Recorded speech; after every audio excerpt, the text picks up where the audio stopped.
पंतप्रधान मोदी आज राजस्थानच्या बिकानेर दौऱ्यावर 26,000 कोटींच्या प्रकल्पांचं भूमिपूजन करणार. नाल एअरबेसलाही भेट देणार. धुळ्याच्या शासकीय विश्रामगृहातील 102 नंबरच्या खोलीतून 1,84,00,00,000 जप्त. पोलीस प्रशासनाची पहाटे 4 वाजेपर्यंत कारवाई. विधिमंडळ अंदाज समितीतील आमदारांसाठी धुळ्याच्या गुलमोहर विश्रामगृहात 5 कोटी ठेवल्याचा माजी आमदार अनिल गोटेंचा आरोप. आरोपांनंतर खोलीत यंत्रणेकडून झाडाझडती.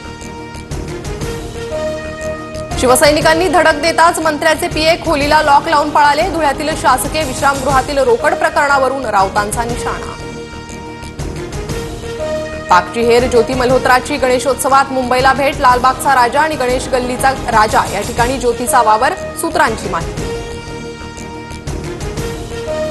पहलगाम दहशतवादी हल्ल्याला आज 1 महिना पूर्ण. पर्यटकांवर गोळीबार करणारे आरोपी अजूनही मोकाट. एनआयए आणि सैन्य दलाकडून दहशतवाद्यांचा शोध सुरू.